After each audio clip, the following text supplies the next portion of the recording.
తెలంగాణ శక్తి TV news కి స్వాగతం సుస్వాగతం.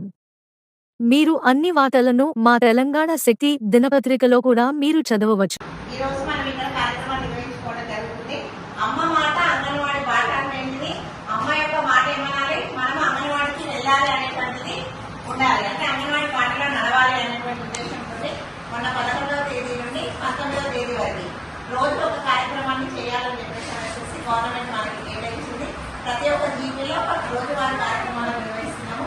మెయిన్ గా ముఖ్య ఉద్దేశం దీని మాట ఏంటంటే, ఇప్పుడు మనం 2.5 సంవత్సరాల నుండి స్కూల్ పంపించే సమయం ఇప్పుడు మనం స్కూల్స్ లలో జాయిన్ చేసిన పిల్లల్ని కాబట్టి ఖచ్చితంగా మనము అంగన్వాడీ స్కూల్కే పంపించాలని మనం ఏం చేస్తున్నాము. 2.5 సంవత్సరాలు 3 సంవత్సరాలు కాకుండా కూడా మనం ప్రైవేట్ స్కూల్స్ వ్యాన్స్లకి టీచర్స్ పంపిస్తున్నాము.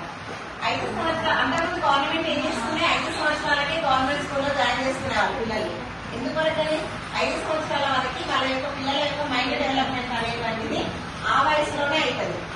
మనకి ఇప్పుడు ఇల్లు పునాది 45 రోజులు అయితే ఎట్లయితే మనం పునాది కట్టేసేసి నీళ్లు పట్టి పెడతామో, అలాగే మన అంగన్వాడీ స్కూల్లో చదివిన పిల్లలకి ఫస్ట్ ఆటపాటల ద్వారా విద్య నేర్పడం. ఆ రకంగా వాళ్ళకి విద్య నేర్పితే ఏది అంటే, ఫస్ట్ వాళ్ళని ఫ్రీగా వదిలేసాం అనుకోండి, అంటే పడిపోతే కూడా ఇలానే మంచి వాతావరణం ఉంటుంది, ఇలా ఉంటుంది అని చెప్పేసి పడిపోవడానికి వచ్చారు. ఇప్పుడు 20 మందిని ఒక రూమ్ వేసి ఆయన వచ్చినా కూడా ఆయనతో పాటు ఆనే అనాలి. ఇప్పుడు అనుకుంటే మనం చెప్తూ ఉంటాము. అదే ఇక్కడ మనం ఉన్న 10 మంది పిల్లలకి టేబుల్ నుంచి ఇవ్వండి. ఎందుకు వర్క్ బుక్స్ కూడా ఇచ్చింది పిల్లల మనకి, ప్రతి ఒక్కరికి వర్క్ బుక్స్.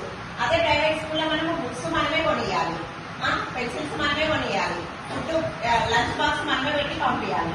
అదే ఇక్కడ మనము పొద్దున పొడుగులు ఇస్తున్నాము, మధ్యాహ్నం భోజనం పెడుతున్నాము, ఆఫ్టర్నూన్ స్నాక్స్ ఇస్తున్నాము, పడుకోబెడతాము. మనము మళ్ళీ ఇంజక్షన్స్ ఏ సలహాలైనా మన ద్వారా నుండి అందుతున్నాయి.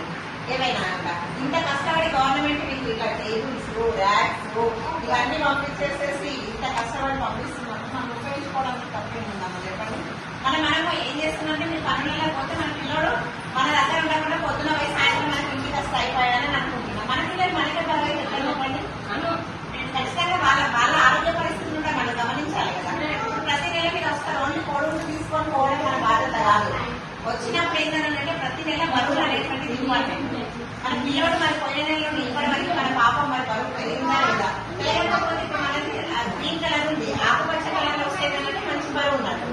అదే పసుపు రంగులో వచ్చింది అనుకోండి, అంటే మన బరువు తక్కువగా ఉంది అని ఎప్పుడైతే అనేస్తుందంటే ఏదో ఒకటి అంటే ప్రాబ్లం అనేటువంటిది స్టార్ట్ అవుతుంది అనేటువంటి తెలుస్తుంది.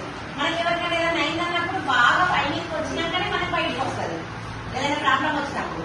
ఇప్పుడు మనం కొంచెం కాలు చేతులు చూసుకున్నామంటే పెద్దవాళ్ళని చెప్పగలుగుతారు, అంటే టైడ్ ఏమో మనకు జ్వరం వస్తుందో ఏదో అనేటువంటి సింటమ్ తెలుస్తుంది. కానీ పిల్లలకు అలా కాదు కదా.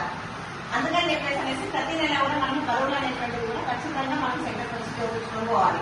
ఎవరు ఆ నాన్న మన అమ్మమ్మ వచ్చేసి నాకు వచ్చే గుర్తు పట్టుకున్నా, నాకు వచ్చే బాలముండ పట్టుకున్నా అని చెప్పేసానంటే అది కాదు. ఖచ్చితంగా మన పిల్లల బాబుని పాపని తీసుకొని రావాలి, బరువులు నిర్మించుకోవాలి. పోయినసారి ఈ సంవత్సరానికి ఈ నెలకి నా పాప బరువు పెరిగిందా తగ్గిందా అక్కడ మనం ఆల్రెడీ చార్ట్ ద్వారా కూడా బుక్ చార్ట్ లో కూడా ఆ కలర్స్ అనేటువంటి కూడా చెప్పి తెలుసుకొని పోయినాం అనుకోండి. మనకి ఏంటంటే నెలకు ఒక రోజు మీరు వచ్చేది బరువు తీసుకొని